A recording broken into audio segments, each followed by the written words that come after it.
안녕하세요. 오늘은 불교의 깨달음이란 무엇인가 라는 것을 좀 이야기해 보려고 합니다. 기존의 고통을 다루는 것보다는 훨씬 더 가볍게 이야기할 수 있어서 마음이 좀 편합니다. 자, 왜 오늘 깨달음이라고 했는데 앞에 불교에 라는 단어가 좀 붙었느냐, 이거는 여러 가지 이유가 있는데, 한 가지는 뭐냐면 우리가 이제 고타마 시다타라는 우리의 초대 부처님, 불교 입장에서 초대 부처님에 해당하는 부처님의 깨달음이 굉장히 유니크하시기 때문이에요. 두 번째는 당시에도 이렇게 일종의 깨달음, 그러니까 이제 세상의 진리를 찾으려는 많은 노력들이 있었습니다. 그래서 이제 부처님 당시에도 내가 깨달았다, 내 말이 진리다, 나의 뜻을 따르라고 이야기하는 우파니샤드 계열의 많은 스승들이 있었고, 또 종교라는 이름으로 지금까지 남아있는 자이나교라든가 다양한 종교들이 있었다는 거예요. 힌두이즘, 기존 힌두이즘부터 시작해서 정말 다양한 종교가 있었습니다. 이 중에 일부는 이제 깨달음을 추구하는 종교가 많이 있었어요. 이제 불교는 우파니샤드라는 당시의 고대 인도에서 우파니샤드라는 새로운 신흥의 바람에, 종교의 새로운 바람, 진리를 찾고 내 안에서 어떤 나를 성찰함으로 인해서 세상의 진리를 또는 이 우주의 진리를 알겠다. 당시 인도 우파니샤드에서는 이제 윤회를 하기 때문에 윤회를 벗어나고자 한다라는 어떤 개념, 그런 것들이 있었거든요. 그런데 부처님께서, 즉 고타마 시다타가 자신이 깨달았다고 이야기를 하고, 그래서 이제 고타마 시다타의 깨달음이 왜 현대까지 이렇게 크게 한 분야로 차지하고 있느냐, 이제 그겁니다. 말하자면 부처님의 깨달음은 뭔가 다른 바가 있다. 비슷하다면 그냥 묻혀서 사라졌겠죠. 비슷비슷하기만 했다면. 불교는 끊임없이 이 새로운 흐름이 계속 반복되어 왔습니다. 그러니까 부처님 사후 고대 2500여 년 전에 부처님께서 깨달으시고 난 이후에, 부처님 돌아가셨거든요. 인간으로 태어나서 인간으로 돌아가셨죠. 돌아가시고 난 이후부터 한 100여 년 정도 흐르고 나니까 이제 부처님의 생전 모습을 볼 수 없었던 사람들이 이제 대를 이어받은 거예요. 그 사람들 입장에서는 이제 부처님의 말씀만 들은 거잖아요. 그때부터 이제 각종 오해가 생길 수밖에 없는 상황이 됩니다. 직접 목소리를 들을 수 없으니까. 그렇다 보니까 이제부터 고대 인도에 있었던 수많은 그 당시에 이 불교를 믿었거나 제자였던 사람들의 그 다음 세대가 되고 나면, 이 사람들 입장에서는 이제 부처님의 말씀을 바로 못 알아들을 경우에 인도의 기존 다른 종교들과 이렇게 서로 논쟁도 하고 하다 보면 서로 영향을 주고받게 돼요. 이와 같이 불교는 끊임없이 바뀌게 됩니다. 그 이후로 계속 부처님의 가르침을, 근데 핵심적인 부분은 손을 건들지 못하고 너무 이거는 좀 독특하기 때문에 다른 종교와 다른 점을 스스로도 인식을 하거든요. 특히 부처님 사후에 약 한 300여 년이 지나고 나면 아쇼카 대왕이라는 인도 전체를 이렇게 통일하는 그런 왕이 나오게 됩니다. 이 왕조가 들어서고 불교를 이제 국교로 바짝 밀어요.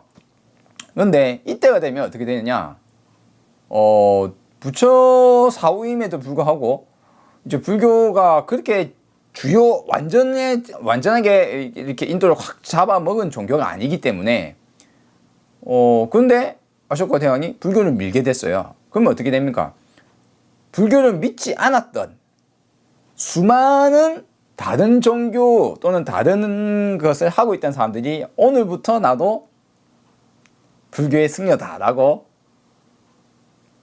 명판을 바꾸는 거예요. 그런 일이 발생하니까 어떤 문제가 생기느냐. 힌두이즘 하던 사람이, 우파니샤드 하던 사람이 어느 날 갑자기 나도 불교다. 근데 솔직히 부처님 살아 계셨을 때에도 어땠느냐. 부처님 살아 계셨을 당시에도 수많은 우파니샤드를 하는 다른 스승들의 제자나 또는 그 사는 본인도 제자로 받아들였을 만큼 이 관계는 서로 간에 말이 맞고 이해가 되면은 글로 제자로 들어오는 거예요. 그러니까 이게 뭐 전통인 겁니다. 일종의. 그렇다 보니까 뭐 나쁘다고 막 할 수는 없는데, 근데 이걸 부처의 말씀을 인정을 하고 들어온 게 아니라 그냥 이쪽에 많이 지원을 해서 아까 아쇼카 대왕님 많이 지원도 하고 먹을 것도 막 주고 막 사원도 만들어주고 하면 어떻게 됩니까? 저기 가서 수행하는 게 훨씬 편하잖아요. 그러니까 부처의 말씀이 오나서 들어간 게 아니라 그냥 우르르 몰려 들어가는 겁니다. 그러니까 이제 갑자기 난리가 났어요. 왜? 기존에 부처님 말씀 듣고 따르던 일부 주요 불교 하시는 사람들 입장에서는 기존에 새로 들어온 사람들이 전혀 부처님 말씀도 제대로 이해를 못하는 사람들이 들어온 거예요. 그래서 부처님의 말씀을 이해하느냐 못하느냐를 가르는 기준을 두는 겁니다. 무아를 물어보는 거예요. 등등 이런 어떤 다른 종교에서는 이해하기 힘든 또는 잘 나오지 않는 단어를 물어보는 겁니다. 그런 것들로 원래 이 사람이 부처의 제자였는지 아니면 다른 종교 하다가 간판만 딱 바꿔서 오늘부터 나도 부처님 제자다 라고 이야기하는 건지를 이제 가려내기 위해서 막 이런 것도 합니다. 그 정도로 불교 내에서도 결국은 어떻게 됩니까? 결국은 불교 자체가 인도의 힌두이즘과 우파니샤드 뿐만 아니라 뭐 이후에 자이나교 뿐만 아니라 다양한 그 당시에 인도의 문화 관습 이런 것들이 다 섞여서 불교에 들어옵니다. 들어와요. 근데 불교에서 그러면 이것이 불교다라는 특색이 있기 때문에 지금까지 남아있다고 제가 이야기를 하잖아요. 그게 뭐냐 이거죠. 그게 뭐냐입니까? 거기에 대해서 후대에 좀 정리를 합니다. 정리를 해요. 그래서 정리를 하는 것에 후대에 요거는 지금 가만 보니까 다른 종교와는 이건 다른 것 같아. 그게 바로 무상, 무아, 고통입니다. 무상, 무아, 고통이에요. 이게 다른 종교랑은 많이 다르다 이겁니다. 많은 부분 달라요. 특히나 무상과 무아는 너무 달라요. 이걸 고통도 좀 다릅니다. 고통에 대한 이해나 이런 것도 달라요. 다른 종교에서 이야기하는 것과 불교는 좀 다릅니다. 하지만 정말 중요한 것은 그 원인이 되는 무상과 무아를 이야기하는 진리에 대한 이야기를 하는 특색에 있어서 무상과 무아는 다른 종교에서는 볼 수 없는 거거든요. 볼 수 없는 겁니다. 그래서 무상과 무아와 또 하나가 다른 게 있습니다. 부처님께서 이야기하시기를 니르바나 우리나라로 넘어와서 중국을 거쳐서 넘어오긴 열반 니르바나 예, 열반 예, 중국을 거쳐서 한국에 들어서 열반이라고 부르는 이 음차된 단어는 니르바나 혹은 니바나를 이야기하며 요런 니르바나가 뭔 뜻이느냐? 이것은 뭐 불이 꺼졌다. 니르가 뭐 불다, 꺼트리다 이런 뜻이고 바나는 뭐 불 이런 뜻으로 볼 수 있다고 합니다. 물론 이제 다른 단어로도 볼 수 있어요. 다양하게 볼 수 있습니다만 뭐 대세적인 모습으로는 그런 단어라고 보시면 돼요. 그러니까 불을 꺼트리다. 불어서 꺼트리다. 훅 불어서 꺼트리다. 있던 불이 사라지다. 이게 니르바나예요. 열반이에요. 뭐 우리가 보통 이제 저희 스님들이 돌아가시고 나면 열반하셨다라고 이제 표현도 많이 합니다. 고승분들. 그럼 열반이 무엇이냐? 열반. 방금 말씀드렸듯이 그 어원적인 형태는 불이 꺼졌다. 근데 열반이 어떤 경지냐 이거죠. 부처님께서 고타마 시타타 말씀하시기를 열반이 바로 일종의 최종 경지에 가까운 거예요. 열반하는 것이야말로 이걸 다른 말로 하자면 해탈이기도 해요. 해탈, 풀어 던져서 벗어났다. 해탈과 열반은 거의 동의어에 가깝고 열반은 그 상태를 말하는 겁니다. 불이 꺼졌다. 근데 이상하잖아요. 아니 깨달았다고 하는데 부처가 됐다고 하는데 최종 경지가 열반이에요. 이것은 다른 종교와도 또 다른 부분이 있는 겁니다. 제가 니르바나가 원래 인도 종교에서 불교 이전에도 많이 사용되던 단어인 줄 알았어요.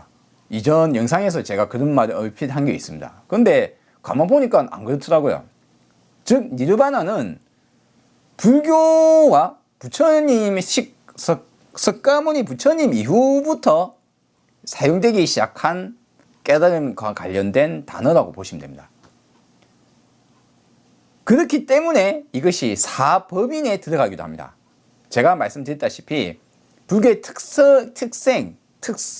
특상 또는 법인이라고도 불리우는 무상, 무아, 고통, 여기에 열반이 들어갑니다. 열반, 니르바나. 사법인으로 불리우기도 해요. 그래서 어느 게 들어가는지, 고통에 들어갈지 열반이 들어갈지 이거는 다릅니다만 무상, 무아는 무조건 들어가고요. 고통이냐 혹은 열반이냐 어떻게 들어가든 간에 그래서 불교의 핵심은 무엇이다? 네 가지를 볼 수 있어요. 그러면 고통, 무상, 무아, 열반 이 네 가지가 불교가 다른 종교와 다른 점입니다. 그럼 오늘은 이야기하는 게 뭡니까? 불교에서 깨달음이란 무엇인가죠. 제가 왜 니르바나를 이야기했느냐? 이제 제가 무상무아는 여러 번 이야기했기 때문에 니르바나라는 것이 무엇이냐 이거죠. 니르바나. 가만 생각하니까 다른 종교는 니르바나라고 설명을 안 해요. 최종 경지를. 힌두이즘 쪽에서는 이 세상은 꿈과 같고 허상이며 윤회하고 있으며 윤회의 대상이 되는 참나가 있어서 그것을 찾으면 그것을 직접 보게 되면 그 참나를 찾으면 아트만을 보게 되면 브라흐만과 세상의 우주의 진리를 볼 수 있게 된다. 그래서 윤회를 벗어난다. 이런 식으로 이야기를 해요. 근데 불교에서는 전혀 상관없는 이야기를 합니다. 열반이래요. 니르바나. 불이 꺼졌다. 어떤 불이 꺼졌느냐? 요 이야기를 많이 합니다. 부처님의 경전이나 뒤에 것을 이야기 드리자면 현재로 돌아서 보면 탐진치 삼독이 꺼졌다. 탐진치의 불이 꺼졌다. 욕망의 고통의 근원이 되는 고통의 근원과 무명의 근원이 되는 탐진치의 불이 꺼졌다. 욕망의 불이 꺼졌다. 다양한 단어가 있습니다. 저는 이렇게 이야기해요. 자의식의 집착이 꺼졌다.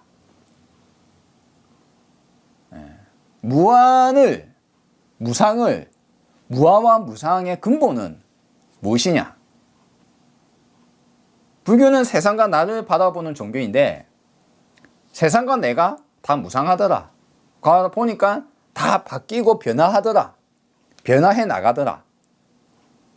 변화하더라. 이것이 전부 다 연관되어 있고 나조차도 자연의 일부더라. 내라고 할 만한 게 없더라. 내 안에 영원불멸한 아트만이라는 건 없더라. 무아. 나라고 딱 하나만 집어내서 그것이 나다. 변치 않는다. 그런 건 없더라. 그러면 어떻게 됩니까? 사람은 누구나 강력한 자의식을 가지고 있습니다. 이 강력한 자의식을 이 자의식, 나라는 생각, 나의 존재에 대한 의식 이것이 너무 강렬해서 내가 죽고 나면 영혼에 대해서 지옥이나 천당이나 가거나 혹은 윤회한다거나 사라지지 않는다라고 이 나단 존재가 사라질 리가 없어 라고 생각하고 있거든요. 보통의 사람들은. 근데 그렇지 않다는 거예요. 그걸 깨달았어요.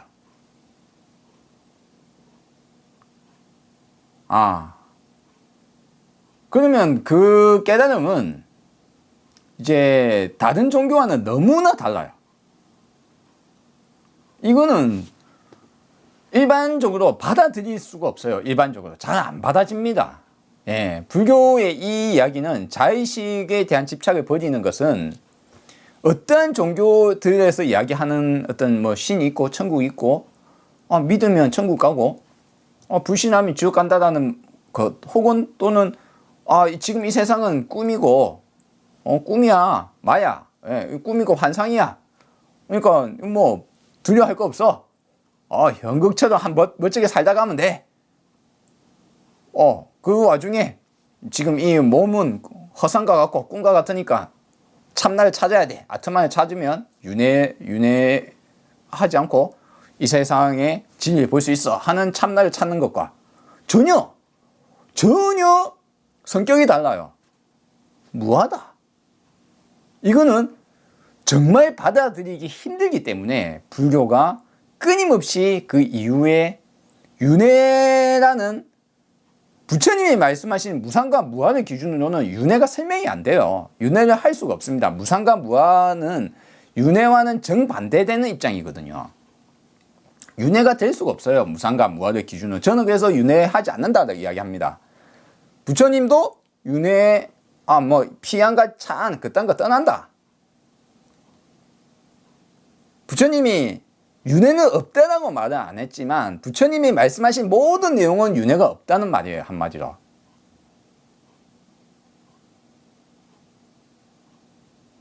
윤회를 이야기를 하지 않을 것 같으면 백골간 할 필요가 없어요.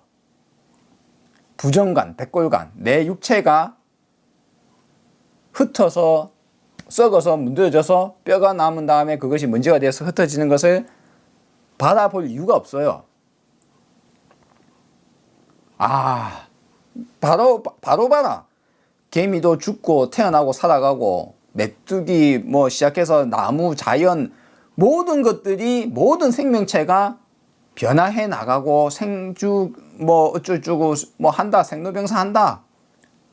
태어난 것은 결국 멸하더라. 그 다시 또 태어나고 살아나고 하는 것이 자연을 있는 그대로 바라보니까 나도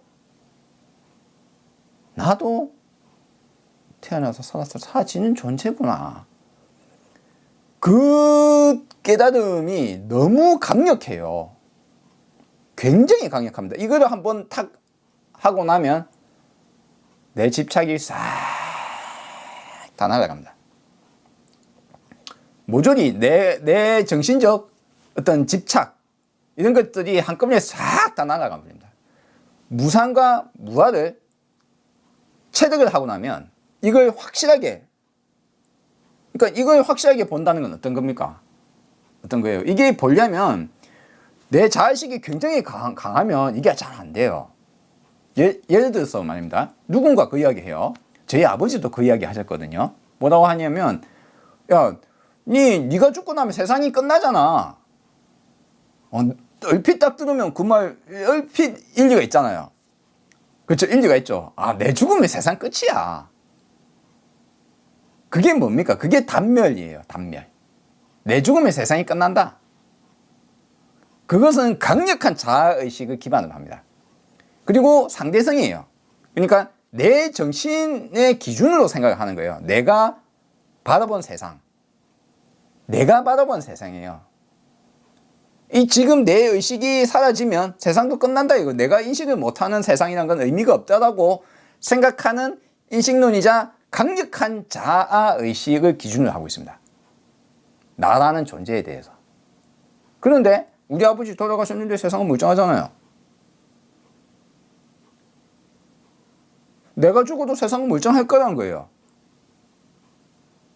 내가 가보지 못했지만 인도가 있고, 저는 아직 인도로 가보지 못했어요. 저는 이제 제주도 겨우 한번 가봤어요. 그래서 원래 제주도라는 게 있는지 없는지 몰랐는데 제주도 있는 거 맞구나. 강원도 가보기 전에는 부산에서만 살았으니까, 부산 울산만 살았으니까 강원도라는 것이 있는지 몰랐지만 가보니까 있대요. 그럼 이게 꿈이 아니고 있는 거구나. 강원도. 군대 끌려가가 강원도에 갔거든요. 그러면 프랑스 파리는 내가 직접 가보지 않아도 TV에서 틀고 있는 게 저것이 꿈이 아니고 실제로 있구나. 알 수 있어야 돼요. 내가 아버지가 죽고 나서 세상이 사라지는 게 아니에요. 왜냐면 아버지 입장이니까. 근데 아버지 죽고 나니까 또 세상은 살아가더라. 아버지도 자연의 일부고 나도 자연의 일부구나. 나도 흩어져 사라질 그 무엇인가.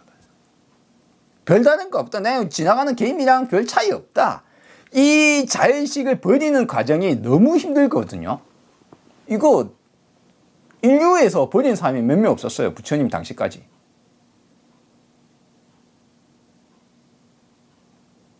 심지어는 당시에 요가가 없었느냐, 즉 선정에 들어가는 게 없었느냐. 그 바로 옆에 배웠던 스승들이 비비상처부터 시작해서 무슨 처, 무소유처, 처를 다 그 단계에 갔어요. 그 단계는 무슨 말이냐? 그 단계는 거의 깨달음과 근접한 상태입니다. 세상의 일부의 진실을 알았어요. 그런데 최종적으로 완전하게 아트만이라는 없다.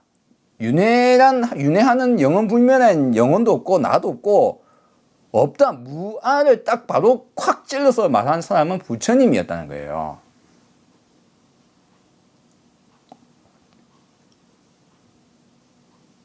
왜 무아라고 했을까요? 왜 무아예요? 그거는 사람인 이상, 우리가 불교를 하는 건 사람이잖아요. 사람인 이상 자신에 대한 강력한 자의식, 이 자의식이 우리의 어찌 보면 고통의 근원이거든요. 이게 고통의 근원 중에 하나예요. 자의식이. 나라는 생각, 내 것, 그러한 것들이 모여서 나의 욕구, 나의 욕망, 이런 나와 관련된 모든 것들이 나의 정신적 고통의 원인은 나거든요. 근데 세상을 딱 제대로 딱 바라보니까 뭡니까? 이게 관이죠. 예, 그래서 불교는 선정도 중요합니다. 그렇지만 세상을 바라보는 눈이 더 중요해요. 직시하는 겁니다. 자연을, 세상을 그냥 있는 그대로 보면 내가 내 눈에, 내 욕심에, 내 집착에, 나라는 생각에, 자의식에, 무엇인가에 묶여서 세상을 바라보지 못하고 있다는 것을 딱 알게 되는 겁니다. 딱 그걸 벗어 던지고 세상을 딱 바라보는 순간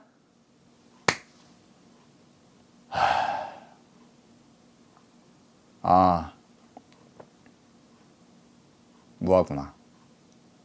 무상하구나. 세상에 바뀌지 않는 건 아무것도 없구나.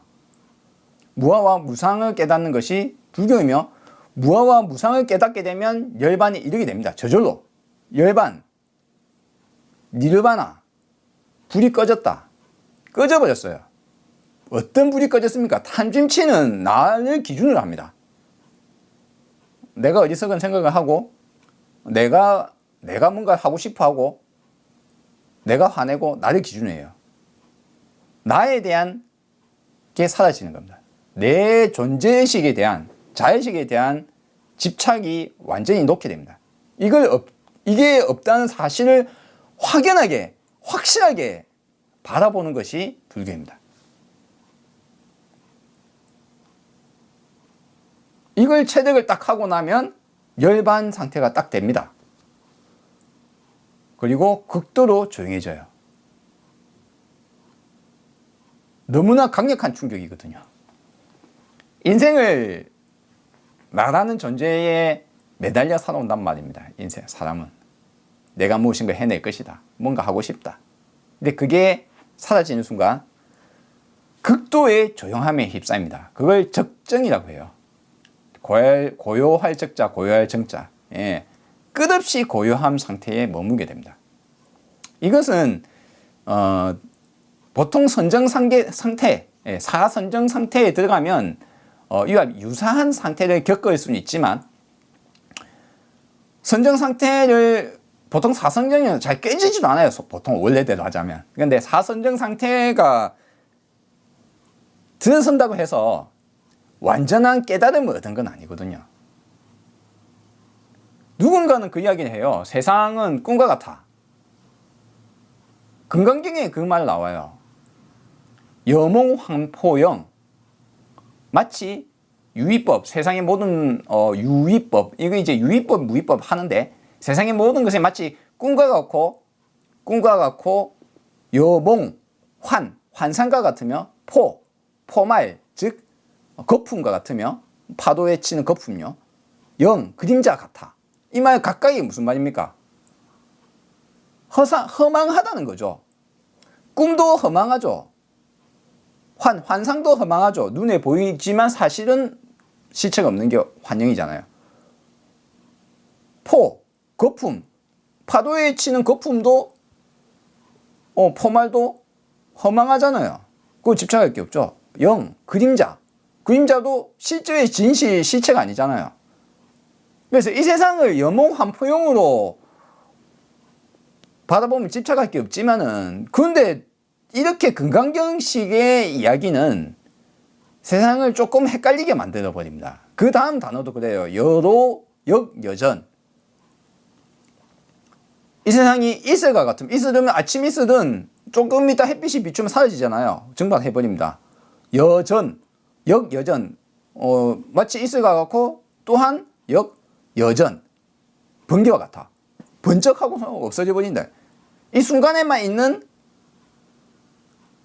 아주 허상과 같아. 이거 집착하지 말라라는 것으로는 딱 맞아요. 그런데 세상은 있는 그대로 시상이다. 깨닫고 나면 세상은 시상이에요. 그 순간순간 시상으로 이루어져 있습니다. 내가 죽어도 세상은 그대로 있고, 이 세상은 꿈이 아니에요. 내가 과거에 받았던 고통은, 내 정신적 고통은 내가 무언가로 인해서 받은 스트레스지만, 내 안의 것 때문에 받은 스트레스지만, 현실 있었던 사실은 사실 그대로잖아요. 그걸 꿈처럼 느끼는 것은 우리가 지나간 과거에 대한 우리의 기억 속에 들어가 있기 때문에 꿈처럼 느껴지지만, 그 사실은 사실 그대로예요. 그러니까 우리가 부처님의 말씀을 2500년이 지났는데도 글로 말로 보게 되잖아요. 내가 죽어도 내 말과 그 행동은 그대로 남아요, 세상에. 무슨 말인지 이해되십니까? 그래서 인간이 인간으로서 살아간다는 건 우리가 함께 살아가기 때문에 의미가 있고, 인간으로서 사회 참여, 개인적인 가치 실현, 사회적인 참여 실현, 이 모든 것이 의미가 있어요. 이걸 의미가 없다, 공하다, 마치 꿈과 같아, 그거 집착하지 말라. 집착을 안 하는 것은 나에 대한 집착만 딱 안 하면 됩니다. 내 자의식에 대한 과잉된 집착을 딱 버리고 나면 세상은 그냥 있는 그대로, 이 세상이 있는 그대로 멋진 세상이에요. 그냥 잔인하기도 하고 두렵기도 하며, 이 자연과 싸워야 되잖아요. 살아남아야 됩니다. 인류는 살아남아야 돼요. 지구가 멸망해도 살아남기 위해서 우리는 화성으로 진출하려고 노력해요. 무슨 말인지 알겠죠? 그렇지만 세상은 있는 그대로 봐야 돼요. 그래야지 우리가 사회 참여도 의미가 있고, 가치 실현도 의미가 있으며, 제가 여러분에게 저는 깨달았다라는 식으로 해가지고 누군가에게 또 다른 깨달은 자를 만들기 위해서 노력하는 것도 의미가 있는 거예요. 꿈과 같은 거, 환상과 같은데 뭐한다고 하나만 아무 의미가 없잖아요. 그거는 누구의 관점입니까? 그것은 힌두이즘의 관점이에요. 꿈과 같은 거예요, 이 세상은. 나는 계속 윤회하는데, 다음 생에 다시 태어나는데, 이 세상은 꿈과 같은 거예요. 그러니까 이거 별 집착할 게 없죠. 육체도 별 집착할 게 없어요. 참나를 찾는 것이만 중요해요. 근데 안 그렇다. 여러분 모두가 있는 그대로 실제다. 내가 프랑스에 가보지 않아도 프랑스 파리타운은 있다. 내가 인식을 하지 못한다고 해서 인식을 안 하면 없는 거다 생각하는 인식론이잖아요. 근데 내가 인식 안 해도 있는 건 있는 거예요.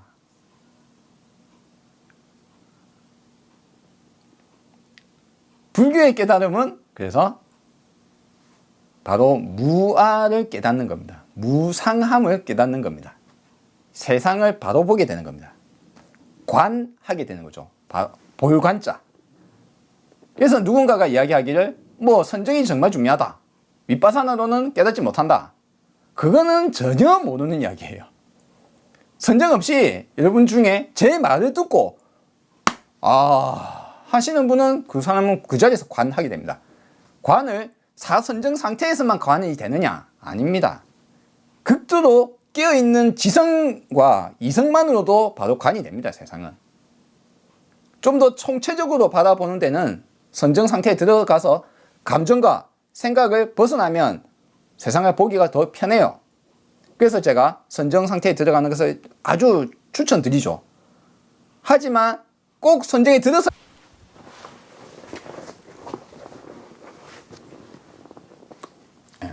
또 30분 또 넘었네요. 꼭 30분이 지나면 끊기거든요. 그래서 이제 영상을 그 전에 끝을 내야 되는데, 또 어쩔 수 없이 30분이 넘어가네요. 뭐, 넘어간다 칩시다. 그래서 꼭 선정 상태에 들었어야만, 관이 되느냐, 진정한 윗바사나가 되느냐. 그렇지 않다. 우리가 세상을 본다는 것, 관한다는 것은 내 뭐 감정, 색안경 이런 것들로 쌓여 있긴 하지만 인간은 세상을 바로 있는 그대로 바로 바라볼 수 있는 것이 기본 내재되어 있다. 내재되어 있어요. 근데 이제 그걸 바로 못 보기 때문에 가끔 그걸 이제 집착을 못 놓고 그 생각과 다양한 집착, 뭐 욕망 이런 것들이 쌓여 있어서 고통이 쌓여 있으면 말이 바로 귀에 안 들어와요. 세상을 바로 보아지지도 않아요. 나 관찰을 하라고 해도 마음이 급하고 내 힘들고 괴롭고 어려운데 이게 봐집니까? 안 봐지죠. 그러면 일단 고통에서 벗어나라. 일단 생각에서 벗어나라 해서 선정을 하거나 윗바사나 수행 중에서도 또 이제 지금 내 상태를 바라보거나 내 마음 상태, 내 육체 상태, 내 현재의 상태를 바라보는 다양한 수행 방법이 존재합니다. 그건 수행 방법이에요.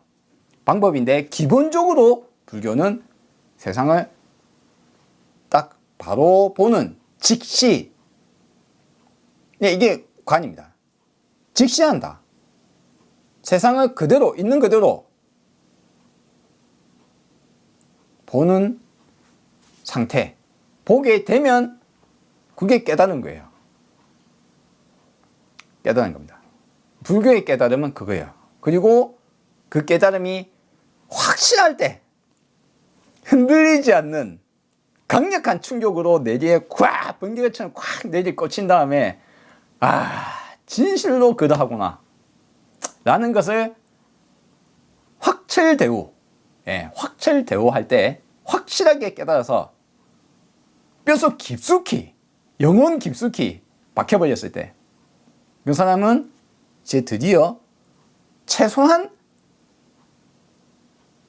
다시 어리석은 어떤 안경을 끼고 나라는 존재에 매달리지 않게 되는, 내 자의식에 매달리지 않게 되는 그런 상태에 도달하게 됩니다. 매 순간순간이 중요한 삶이 되는 거죠. 왜입니까? 인생은 짧거든요. 인생은 짧아요. 뭐 길게 느낄 수도 있고 짧게 느낄 수도 있죠. 선정 상태에 들어있으면, 마음 편안하게 있으면 인생 뭐 시간 가는지도 몰라요. 그러니까 뭐 길거나 짧거나 생각할 것도 없긴 합니다. 근데 현실로 딱 쳐다보면 뭐 자의식을 뺀 상태에서도 세상을 있는 그대로 보아야 되잖아요. 내 인생이란 것은 뭐 몇백 년 살 수 있는 건 아니니까요. 물론 언젠가 과학이 발달해서 뭐 지금의 다양한 지금 이제 노화의 비밀을 밝히고 있죠. 노화의 비밀이 밝혀져서 더 오래 살 수는 있을 거예요. 더 오래 살 수 있을지도 모릅니다. 뭐 100년, 200년 혹은 안 죽을 수도 있어요. 사고가 나지 않는 이상은. 그럴 가능성도 배제할 수는 없습니다. 그때 되면 불교 공부가 지금처럼 명약관화하게 알아보기 쉽지 않을 수도 생겨요. 그때가 되면 나에 대한 자아를 탁 죽음이라는 아주 쉬운 방법을 통해서 자아에 대한 집착이 확 버리는 이 방식이 잘 안 먹힐 수도 있죠. 왜냐하면 안 죽는 사람도 있는데 라고 하면 어쩝니까? 그러니까 나라는 것이 생주 계멸한다거나 혹은 뭐 생도병사한다거나 자연의 흐름 속에 막 이렇게 돌아가야 되는데 내가 영원히 살고 있으면 어떻게 돼요? 그러면 이제 나에 대한 집착을 버리기 굉장히 힘들어지잖아요. 그래서 그때 되면 불법이 방편론이 다르게 주어질 것 같긴 합니다. 그러니까 결론은 뭡니까? 어쨌거나 이 정신 상태에 도달하는 거거든요. 세상을 있는 그대로 바라보게 되는 이 상태에 도달하는 방법론인데, 그 방법론으로 있는 그대로 보는 방법이 나의 죽음을, 나의 육체를, 나의 마음 상태를 보는 방법이 불교에 계속 있었던 모든 방법론은 다 그거다. 예. 그래서 그걸 통해서 세상을, 나를 바로 보게 되면 깨달음에 도달한다. 그 깨달음에 도달한 상태가 열반적정이다. 해탈이며 더 이상 나를 둘러싼 어떠한 다른 어떤 무엇에도 걸리지 않는, 그걸 무애라고 하죠. 걸리지 않는다. 그런 어떤 것에도 걸리지 않는 그런 삶을 살게 됩니다. 그래서 불교는 한편으로는 대단히 어렵지만 사실 내용은 너무 단순해요. 대단히 단순하며 매우 단순한 것을 매우 단순하지 않게 끊임없이 뒤에 사람이 이해를 못하기 때문에 끊임없이 그거를 다른 말로 바꿔서 이야기하는 겁니다. 그리고 그 와중에 뭐 종교적인 색채, 뭐 신이라든가 뭐 기도라든가 뭐 주문이라든가 뭐 원래 인도에 있었던 다양한 다른 종교들, 자이나교, 뭐 조라스트교 뭐 시작해서 온갖 종교들의 그런 색채가 막 들어가서 지금에 와서 불교라고 이야기하면 제가 말하는 그런 불교랑은 너무 다르잖아요. 제가 말하는 그런 불교도 있어요.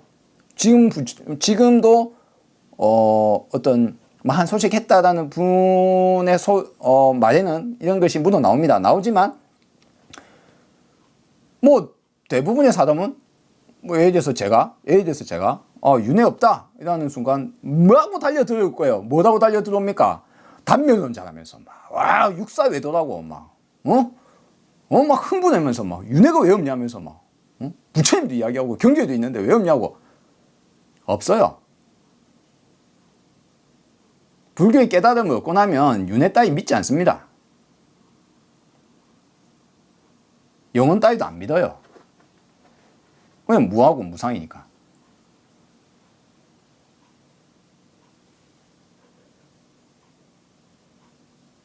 예. 그래서 이제 걸리지 않는다. 걸리지 않는다. 또는 남과 다투지 않는다.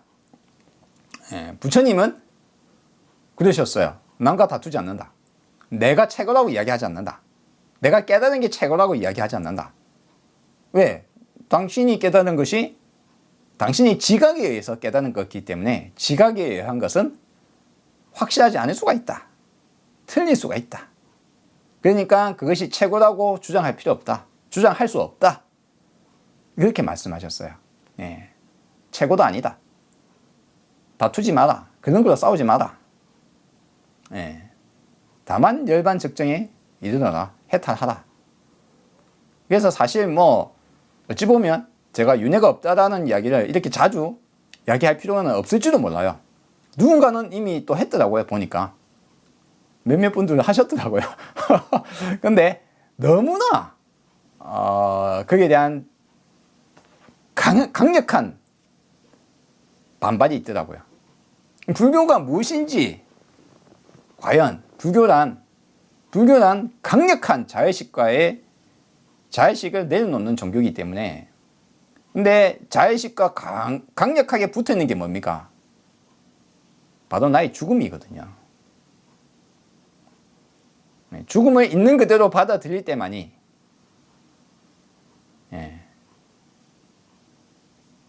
깨달음에 도달합니다. 세상을 있는 그대로 보는 것. 자, 오늘 영상 좀 가볍게 이야기를 한다고 했는데 가벼운지 모르겠어요. 자, 다음에 또 뵙겠습니다.